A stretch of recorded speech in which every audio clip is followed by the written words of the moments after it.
Speaker, and I'd like to start by congratulating my honourable friend, the member for Stoke-on-Trent South, for securing this debate, and also to pay tribute to my honourable friend, the member for Hayes and Harlington, for the work that he's led on this issue for a long time. And I'm delighted that he's been able to hot-foot it back to the Chamber from a visit to Croydon North to be here for this debate. I'm sure they'll both agree with me that the cruel and barbaric treatment of dogs and cats for food in a small number of countries is a stain on humanity and a threat to human health that needs to be stopped.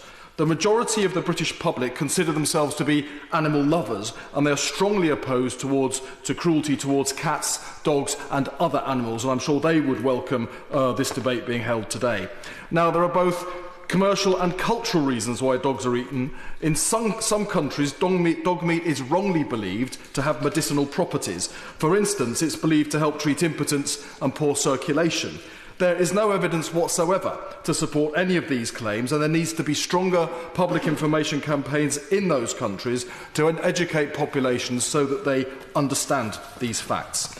Consumption of dog and cat meat is also linked to human health and disease. The consumption of these animals, in part because of the appalling conditions under which they're transported, is linked to the transmission of diseases such as cholera and the spread of rabies. Perhaps the most offensive part of the dog meat trade is the way that animals are treated, and the huge proportion of animals that are family pets, stolen and then transported in inhumane conditions and slaughtered with no regard whatsoever to the level of suffering that is inflicted.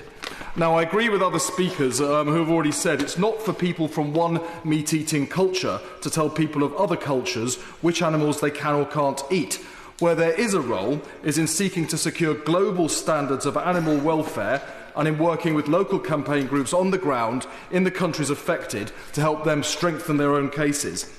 Animals Asia has conducted detailed investigation into the dog meat trade. They found that the vast majority of dog meat in China comes from stolen dogs that were previously owned as pets. They found no conclusive evidence of large-scale breeding farms that could have been capable of supplying estimates of up to 20 million dogs eaten across China every year. Now, anyone who has ever owned a pet cat or dog knows how much they become part of the family, loved, cared for and cherished. Absolutely, yes. I agree with my honourable friend. It's probably not appropriate to think we can tell other countries what to do, but isn't it reasonable to tell them what the reaction of the British public will be if it becomes widespread knowledge, the sort of things that they're doing that my honourable friend for Stoke-on-Trent South referred to? I think my honourable friend makes a very relevant and pertinent point, and I agree with him. There's certainly a case for consumer power in these countries influencing those countries, but I think the key is to persuade people in those countries themselves of the need to change, and indeed there are campaigns on the ground in those countries that we can support. Thank you for giving way.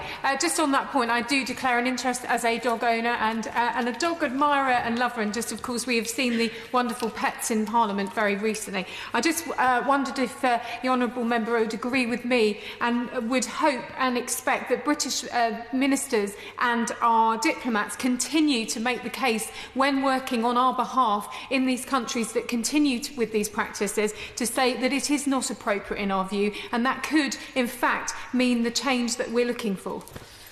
The honourable lady makes a very sensible point, and there has been some communication in bilateral discussions with other countries, but it could certainly go further, and I hope we'll hear that response from the Minister in his summing up. Now, I was talking about family pets, and families are understandably grief-stricken when they lose a pet. But to fear or to know that your pet has been stolen by animal traffickers who then subject it to sickening levels of cruelty and abuse only makes the grief all the harder to bear. Stolen animals are often crammed into crates where many suffer broken bones. They're transported for days in the most shocking conditions where many die of dehydration or suffocation.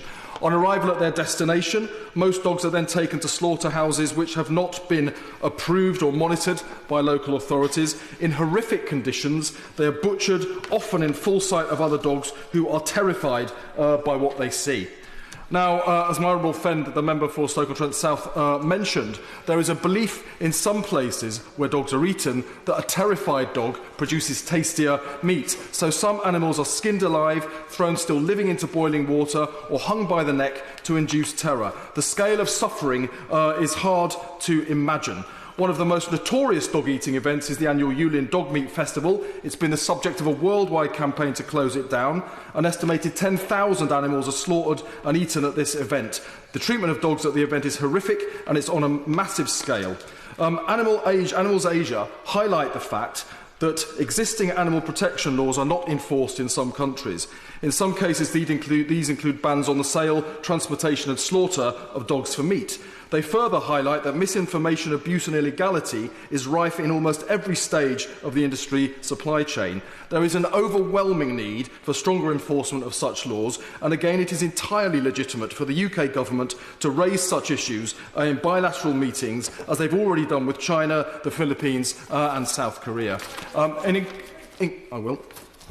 I'm listening very carefully to the honourable member, and I congratulate him on his comments and agree with him that it is barbaric. But in terms of the supply chain, is there also a role for the governments of our nations in terms of security of supply chain and making sure that none of this kind of meat, dog meat, enters our food chain and threatens our food supply? Well, I absolutely agree with the Honourable Lady, and I'm sure British consumers would be horrified if there was any question of dog meat ending up in on the tables or in food products in the UK. And in conclusion, Madam Deputy Speaker, I know time is short, I'll finish by just saying there can be no excuse for the intolerable suffering and cruelty inflicted on animals as a result of this trade. We need to do everything we can to support campaign groups in countries where dogs and cats are eaten. It's time to stamp this barbaric trade out. Alex Cunningham.